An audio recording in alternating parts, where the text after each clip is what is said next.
Tony Daunt is the executive director of the Michigan Freedom Fund, and boy, do I have some issues to kick the can around with him. Eric Trump will join us a little later in this program if you'll stay right there. First of all, we're less than a week away from the election, Mr. Daunt. Your thoughts? Just what's in your craw this morning before I get after it?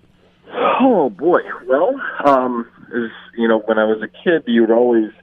In my house, we would talk about how many more wake-ups until it was Christmas. And so I'm kind of in that mode where it's five more wake-ups and it's Election Day. And we'll start to get some idea, hopefully, after 5 more wake-ups of where we're headed in this country. So I'm excited, a little nervous, and let's get after it. Okay, you brought me to my first complaint perfectly, and that is we keep reading in the polls and seeing and hearing in the media that, Trump's running out of time, Trump's playing defense, and the poll shows in Michigan that Biden is up by 10 and so forth, okay? Now, what I remember as a journalist and a broadcaster is that on Election Day itself, you were not to give exit polls. Because the polls are open and you don't want people influenced. You don't want them saying, shoot, it's over, no sense going to vote, right? It was a thing that was responsible to do.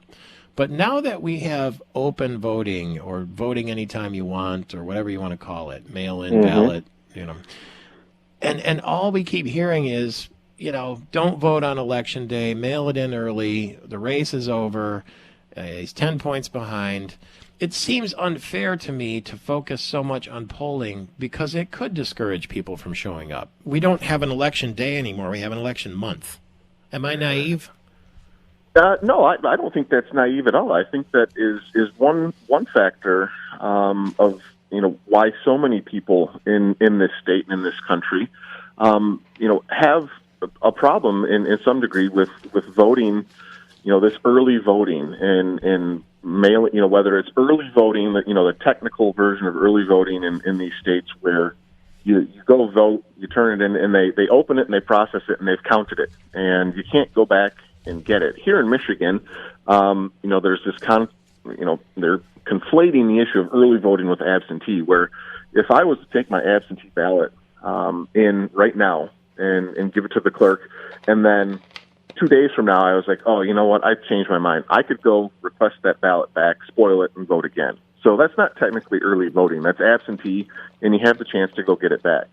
And you've laid out some points where there's a lot of things that can happen, even the last 5 days of an election. And I think it's a little silly to think that there aren't people who would change their vote. And unfortunately, polling as news stories is something that's not going away. And you're going to see even more of it in the last 5 days.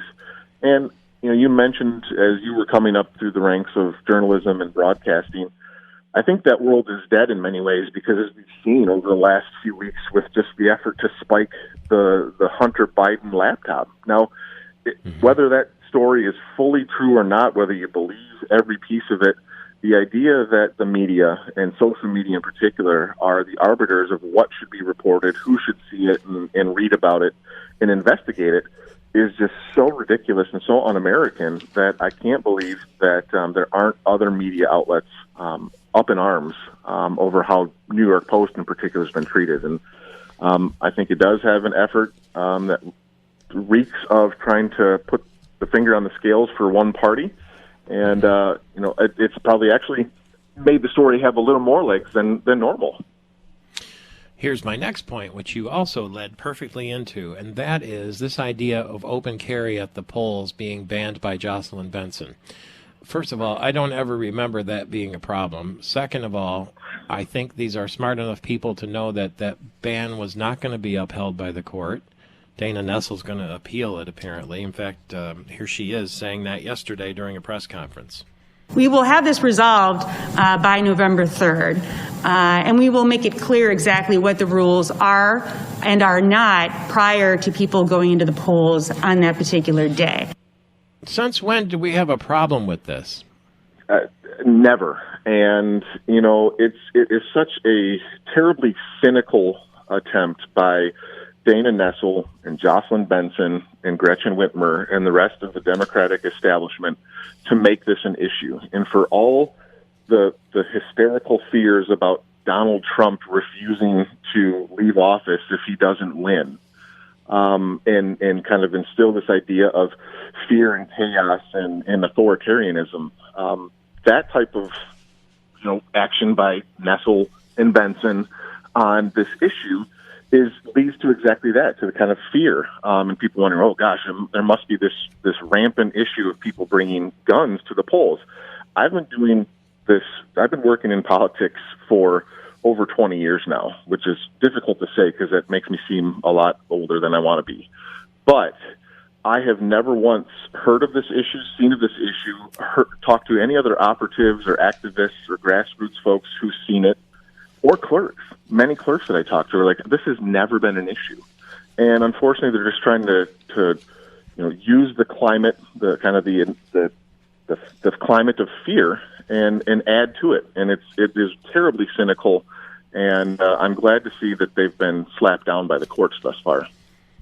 Yeah, but what happened is it ended up in the news cycle for 2 weeks, and as you said, it suggests in people's heads, oh, wait a minute, the governor had to have a press conference yesterday about voter intimidation. Boy, it's going to be a scene at the polls. I don't know what the presumption is, that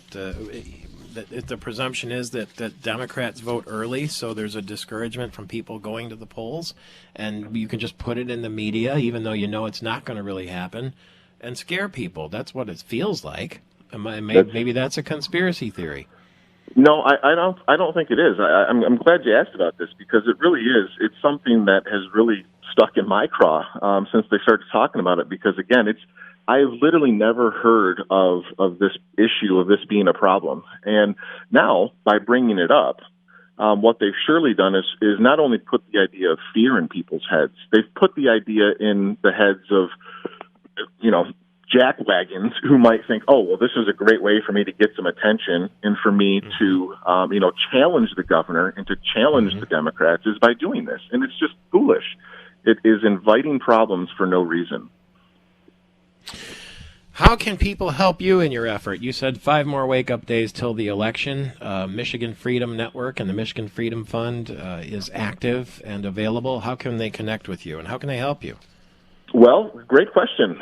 First of all, go to our website and MichiganFreedomFund.com, and you can sign up to get on our list, and you can donate funds to help us in these last 5 days. And you can contact us, reach out to us, email info@Michigan Freedom Fund if you want to help. If you want to help knock doors or anything else, we're happy to have you. You are asking people to contact 5 of their friends and encourage them to vote as well? Indeed, yes. Thank you. Thank you for the reminder on that. Yes, at least 5. And make sure they vote. They vote for liberty and freedom, and get maybe even 15 folks to do the same. Okay, Mr. Daunt, you tell 2 friends, and I'll tell 2 friends, and so on radio stations all across the state of Michigan. The Michigan Freedom Fund through the AT&T microphones with Michael Patrick Shiels and Tony Daunt.